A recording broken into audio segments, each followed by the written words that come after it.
દેશની અંદર 3 રાજ્યોમાં પેટા ચૂંટણી હતી। ભારતીય જનતા પાર્ટી એક બેઠક ઉપર એટલે કે ગુજરાતની જે માંજલપુર બેઠક છે ત્યાં ધરખમ મતોથી જીતી। જેવી ભારતીય જનતા પાર્ટી માંજલપુર બેઠક એમણે જીતી, ચર્ચા વિપક્ષી નેતાઓએ શરૂ કરી અને એ પણ ગુજરાતની નહીં પરંતુ જે જગ્યા પર ભારતીય જનતા પાર્ટીની હાર થઈ છે બેઠકોની, એટલે કે સૌથી પહેલા ચર્ચા શરૂ થઈ બિહારની જે બાંકીપુર બેઠક છે એમની, અને કહેવામાં આવ્યું કે ખરેખર બિહારની જનતાને જે બાંકીપુરના લોકો છે તેમણે વિસાવદરવાળી કરી છે। અને આ બધાની વચ્ચે જે આમ આદમી પાર્ટીના બડબોલા નેતા છે, બોલકણા નેતા જેવા ગોપાલ ઇટાલિયા મેદાનમાં આવ્યા। પણ સવાલ આજે આમ આદમી પાર્ટી અને ગોપાલ ઇટાલિયાને કરવા છે, કારણ કે જ્યારે ભારતીય જનતા પાર્ટીએ બેઠક જીતી તો આમ આદમી પાર્ટી ગુજરાતની અંદર શું કરી રહી હતી। નમસ્કાર, આપ જોઈ રહ્યા છો નિર્ભય ન્યૂઝ અને હું છું આપની સાથે રિદ્ધિ। દેશની અંદર 3 રાજ્યોમાં પેટા ચૂંટણીનો માહોલ હતો। ભારતીય જનતા પાર્ટીની માત્ર જે આ વડોદરાની માંજલપુર બેઠક છે ત્યાં એમને જીત મળી, એટલે કે જ્યાં સતીશ પટેલ છે એ સારા મતોથી જીતી ગયા। પણ 2 જગ્યા ઉપર ભારતીય જનતા પાર્ટીની જીત જે ક્યાંક માનવામાં આવતી હતી તે એમને ન મળી, એટલે કે ભારતીય જનતા પાર્ટીની હાર થઈ। બાંકીપુર બેઠક જે છેલ્લા 30 વર્ષથી ભારતીય જનતા પાર્ટીનો ગઢ મનાતી હતી એ જ બેઠક ઉપર જનસુરાજ પાર્ટીના જે પ્રશાંત કિશોર છે તેમણે લીડ મેળવી અને તેઓ ત્યાંના ધારાસભ્ય બની ગયા। એટલે કે જ્યાં ભારતીય જનતા પાર્ટીને એવું લાગતું હતું કે અહીંયા આપણે મહેનત નહીં કરીએ, આ તો આપણો વર્ષો જૂનો ગઢ છે, અને જ્યારે ચૂંટણી જાહેર થઈ ત્યાંથી જ ક્યાંક વિશ્વાસ વ્યક્ત કરવામાં આવતો હતો, એ જ બેઠક ભારતીય જનતા પાર્ટીએ ગુમાવી। એટલે સ્વાભાવિક છે કે વિપક્ષનું કામ હોય છે કે જે જગ્યા ઉપર ભારતીય જનતા પાર્ટી હારે ત્યાં જઈને એમને સવાલ કરવા। આ બધાની વચ્ચે આમ આદમી પાર્ટીના નેતા ગોપાલ ઇટાલિયા મેદાનમાં આવ્યા અને સીધું જ એમણે કહી દીધું કે બિહારની અંદર તો વિસાવદરવાળી કરવામાં આવી છે। પણ સવાલ એ થયો કે છેક તમે બિહારની વિસાવદરવાળીની વાત કરો છો, તમે ગુજરાતમાં કેમ ન કરી શક્યા? તમારે વિસાવદરથી માંડ 300-400 કિલોમીટર ત્યાં જવાનું હતું, ત્યાં જો તમે વિસાવદરવાળી કરી હોત તો ખરેખર ત્યાંની જનતા એવું કહી દેત કે ના, હવે ક્યાંક ગુજરાતની જનતા પણ પરિવર્તન ઈચ્છી રહી છે। પણ ગુજરાતમાં તો આ શક્ય ન બન્યું અને તમે વાત બિહારની કરો છો। એટલે ગોપાલ ઇટાલિયાને એ પણ કહેવાનું છે કે જો 2027 નજીકમાં છે, તમે તમારો ગઢ ન સાચવી શક્યા તો પછી ત્યાંના લોકો વિસાવદરવાળી ચોક્કસથી કરશે। અને તમને પણ ખબર છે કે માંજલપુર બેઠકની અંદર જે પેટા ચૂંટણીનું આયોજન થયું એ સમય દરમિયાન શું થયું હતું। કોંગ્રેસે પોતાના ઉમેદવાર ઊભા રાખ્યા, આમ આદમી પાર્ટીએ કંઈ જ નક્કી નહોતું કર્યું, તો તમારે ત્યાં પોતાના ઉમેદવાર ઊભા રાખી શકાય ને। અને પછી તમે જો કહી દીધું હોત કે અહીંયા વિસાવદરવાળી અમે કરી છે તો સારી બાબત હતી। પણ ખેર, જે લોકો તમારા સારા હિત માટે આમ આદમી પાર્ટી માટે વિચારે છે તમે એમને જ સસ્પેન્ડ કરો છો। જે વિધાનસભાના પ્રભારી જે માંજલપુરના હતા એ જ વ્યક્તિને તમે સસ્પેન્ડ કરી દીધા। કેમ? તો કે એમણે એક વિડીયો બનાવ્યો અને એવું કહ્યું હતું કે અમે ભારતીય જનતા પાર્ટીની સામે જે કોંગ્રેસના ઉમેદવાર ભીખાભાઈ રબારી છે એમને સમર્થન આપીએ છીએ, કારણ કે અમારા પક્ષના કોઈ નેતાએ અહીંયા અમારો કોઈ ઉમેદવાર ઊભો નથી રાખ્યો, એટલા માટે અમે મહેનત ક્યાંક કોંગ્રેસ માટે કરીશું, એમને સમર્થન આપીશું। અને આજ આમ આદમી પાર્ટીને ખટક્યું કે કેમ કોંગ્રેસની પાછળ મહેનત કરવામાં આવે છે। એ વ્યક્તિએ તો ખુલાસો એ પણ કર્યો હતો કે અમારી શિસ્તબદ્ધ પાર્ટી કહેવાય છે, એટલે કે એક પ્રભારી બીજાને કે બીજા ત્રીજાને કે દિલ્હીથી ડિસિઝન આવે ત્યાં સુધીમાં તો ચૂંટણી થઈ જાય। એટલા માટે જે વ્યક્તિએ ખરેખર તમારા માટે વિચાર્યું હતું તમે એમને સસ્પેન્ડ કરી દીધા। પણ ખેર, ગોપાલ ઇટાલિયાએ વાત તો કરી છે કે વિસાવદરવાળી બિહારમાં થઈ ચૂકી છે, પરંતુ હવે બીજી એક વખત વિસાવદરવાળી કઈ રીતે કરવી તમારા થકી અને સાથે સાથે લોકો તમારા માટે કરે એમાં પણ ઘણો બધું અંતર છે। આ બધાની વચ્ચે આપણે ગોપાલ ઇટાલિયાને સાંભળી લઈએ કે તેમણે જ્યારે બિહારની જે આ બાંકીપુર બેઠક છે ત્યાં ભારતીય જનતા પાર્ટીની હાર થઈ અને જે પ્રશાંત કિશોર જીત્યા એ પછી કહ્યું એ સાંભળી લઈએ। ફ્રાન્સ બિહારમાં વિસાવદરવાળી થઈ ગઈ છે।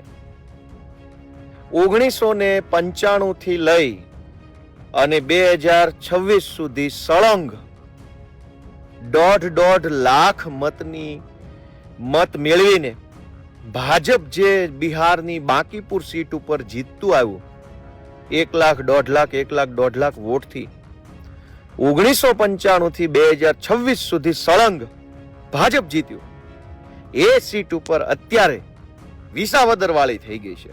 આજે 3 ઓગસ્ટ 2026 નો દિવસ, અને એમાંય ઓગસ્ટ તો પાછો ક્રાંતિનો મહિનો।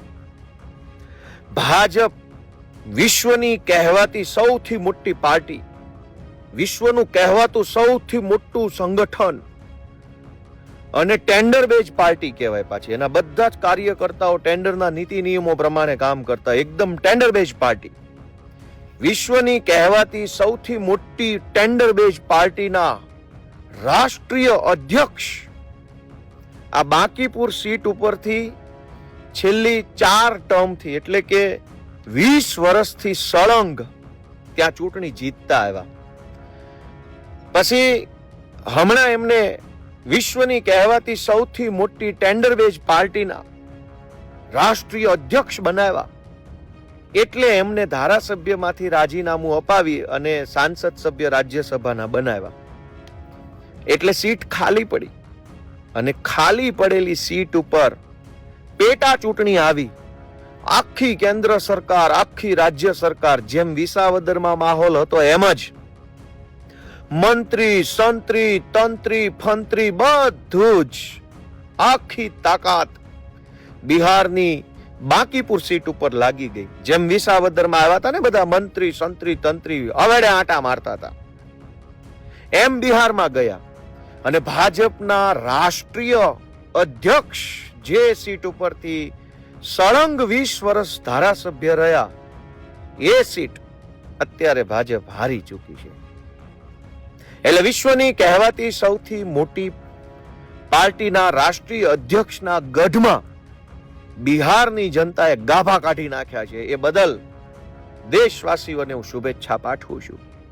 જૈનજીનું આંદોલન, ધર્મેન્દ્ર પ્રધાનનું રાજીનામું અને બિહારની બાંકીપુર સીટમાં વિશ્વની કહેવાતી સૌથી મોટી પાર્ટીના રાષ્ટ્રીય અધ્યક્ષનું ચૂંટણી હારી જવું, આ 3 ઘટના બતાવે છે કે ભાજપ તારા વળતા પાણી ફિલ્મનું ટ્રેલર લોન્ચ થઈ ચૂક્યું છે.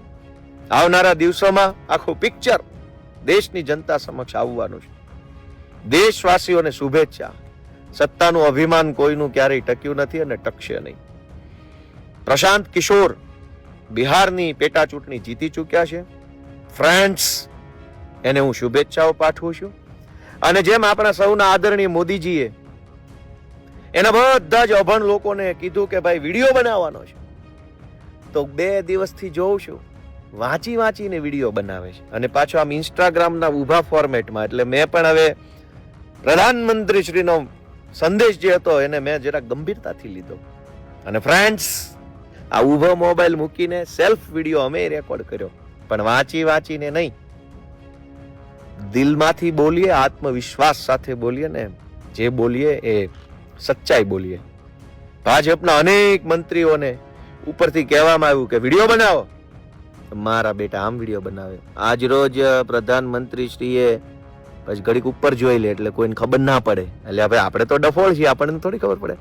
પ્રધાનમંત્રી શ્રીએ દેશના વિદ્યાર્થીઓ માટે પેપર લીકનો જે કાયદો બનાવ્યો છે એ પેપર લીક, અલ્યા તારું પેપર લીક કરું.